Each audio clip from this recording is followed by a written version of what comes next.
올해 고등학교 2학년 학생들이 치르게 될 2027학년도 대입 시행 계획이 최근 발표됐습니다.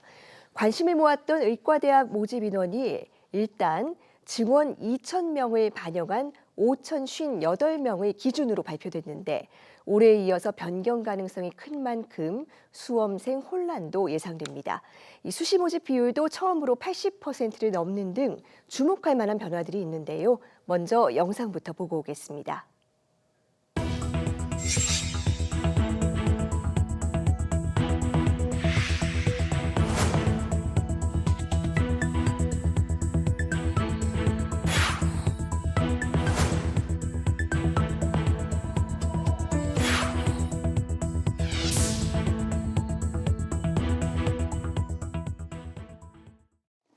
네, 입시의 정석 오늘은 2017학년도 대학 입학 전형 시행 계획에 대해서 짚어봅니다.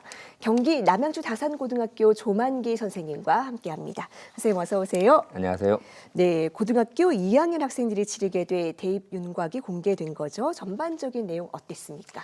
올해 고3 학생을 선발하는 2016학년도와 전반적으로 변경된 부분들은 크게 없었습니다. 전체 모집 인원은 전년 대비 538명이 증가한 34만 5,717명을 선발합니다. 수시는 전년 대비 1,735명이 증가한 27만 7,538명을 선발하고요. 정시는 1,297명이 감소한 6만 3,133명을 선발합니다. 수시는 학생부 위주로, 정시는 수능 위주에 선발하는 기조를 그대로 유지하였습니다. 일부 대학에서 2028 대입제도 개편을 앞두고 소폭의 변화는 있긴 했지만 큰 틀에서 전년간의 비율은 전년도와 큰 차이는 없었습니다. 네, 일단 눈에 띄는 부분이 수시 모집이 차지하는 비중이 처음으로 80%를 돌파했다는 겁니다. 이 수험생들에게 어떤 영향이 있을까요? 수시는 전년 대비 0.4%포인트가 증가한 80.3%였습니다. 수도권의 수시 비율은 65.8%, 비수도권은 89.5%였습니다. 이렇게 지역적 편차가 있는 것들은 수도권 대학들은 정시 수능 위주를 30% 이상 선발해야 되기 때문에 그렇습니다. 전국적으로는 학생부 교과 전형이 47%, 종합이 23.7%, 수능이 18.3% 순으로 선발했습니다. 반면 수도권에서는 정시 수능 위주로 33.2% 가장 많이 선발하였고 종합이 27.7%, 교과가 20.9%의 순으로 선발했습니다. 특히 수도권 대학은 수시에서는 학생부 종합 전형으로 선발하는 인원이 가장 많으니 교과 성적 관리뿐만 아니라 학교 생활 기록부에 의미 있는 기록도 함께 준비해야 합니다. 반면 비수도권 대학에서는 학생부 교과 전형이 60.7%로 가장 많은 인원을 선발합니다.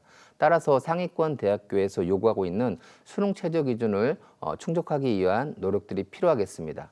따라서 자신이 희망하는 학과가 개설된 대학의 위치에 따라서 가장 많이 선발하는 전형의 차이가 있음을 파악하고 이에 대한 대비가 필요합니다. 네, 아마도 이 지역 학생들에게 조금 반가운 변화일 것 같은데 지역 균형 전형과 지역 인재 선발 전형 규모가 또 증가를 했습니다. 어떤 효과가 있을까요?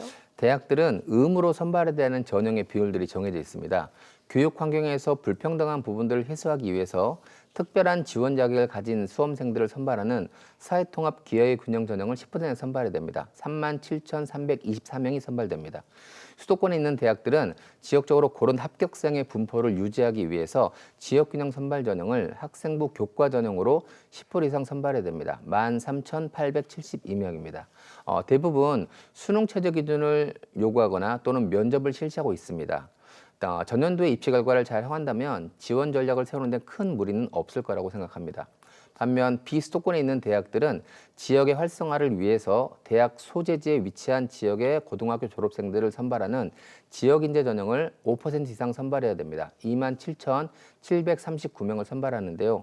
일반 전형과 비교해서 수능 최저 기준의 차이 또는 면접의 유무들을 잘 파악을 해서 지원 전략을 세울 필요가 있겠습니다. 네, 수시 모집 비중이 늘었고 또 지역 학생들을 위한 전형이 늘어났다. 이것 말고 또 주목할 만한 변화가 있을까요? 2028 대입제도 개편을 앞두고 대학들이 내신 성적과 수능 성적의 변별력 하락들을 우려해서 그러한 내용의 변화가 있었습니다. 우선 정량평가로 선발하는 학생부 교과 전형과 정시 수능 전형에서 정성평가를 확대 실시하는 대학들이 있었습니다. 서울시립대가 교과 전형에서 서류평가를 20%로 확대하였고요. 숙명여대는 수능 최저 기준을 아예 없애고 서류평가를 30% 도입하는 전형으로 바뀌었습니다. 성균관대학교는 정시 다군에서 사범대학이 있지만 학생부 종합전형이라는 선발하는 전형을 새롭게 신설하였고요. 동국대학교도 정시 다군에서 학생부 평가를 10% 이상 반영하였습니다. 두 번째로 출결을 반영하는 대학들이 늘었습니다. 중앙대학교가 정시에서 출결을 10% 이상 반영하고요. 단국대학교도 학교 생활기록 평가할 때 출결을 5% 이상 반영하였습니다. 또 경희대학교는 기존의 출결에서 결석만 활용하는데 지각, 조퇴, 결과도 활용해서 전반적으로 출결이 강화하게 반영되는 방식으로 변화가 있었습니다. 수능 최저 기준에 대한 변화는 완화와 강화가 서로 이렇게 혼재되었습니다. 학생부 종합전형에서 성균관대학교와 중앙대학교가 수능 최저 기준을 요구하는 전형을 신설하였고요. 한국외대 글로벌 캠퍼스와 동덕여대는 최저 기준을 강화했습니다. 반면에 숙명여대는 최저 기준을 없앴고 숭실대학교와 홍익대학교는 수능 최저 기준을 강화하는 방식으로 변경이 있었습니다. 네, 출결도 좀 신경을 써야겠네요. 그런데요, 이 혼란스러운 부분도 아직 하나 남아 있습니다.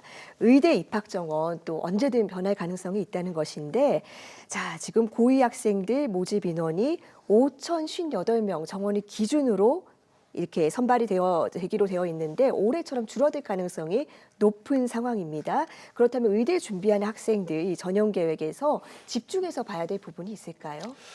재외국민 전형을 제외한 의대 전형은 4,894명으로 집계되었습니다. 비수도권 의대에서는 지역 인재 선발 비율이 59.8%로 수도권 학생들보다는 아무래도 비수도권 학생들이 의대에 지원하기에 더 용이한 환경으로 발표가 되었습니다. 비수도권 의대들의 경우에는 학생부 교과 전형으로 선발하는 비율이 46.1%로 학생부 종합전형 25.1%의 거의 2배에 달하고 있습니다. 반면 수도권에 위치한 의대들은 정시 수능으로 40.7%를 가장 많이 선발하고요. 종합전형으로 38.8%, 교과전형은 9.25%만 선발하고 있습니다. 따라서 수도권에 위치한 의대에 지원하기 위해서는 학교생활기록부에서 의대에서 공부할 수 있는 충분한 학업 역량이 가지고 있음을 보여줄 수 있는 내용들이 기재될 수 있도록 학교생활을 충실하게 할 필요가 있겠습니다. 의대 전체 선발 인원 중에서 수시에서 수능 최저 기준을 요구하지 않는 인원은 359명에 불과합니다. 따라서 일반 학과보다는 훨씬 높게 책정되어 있는 수능 최저 기준 충족을 위해서 모의고사 성적 관리도 충실하게 준비할 필요가 있겠습니다. 네, 아직 변수가 좀 남아있기는 하지만 큰 방향은 유지되니까요. 우리 수험생들 지금부터 방향을 잘 세우고 차근히 준비했으면 좋겠습니다. 선생님, 오늘 말씀 여기까지 듣겠습니다. 감사합니다. 감사합니다.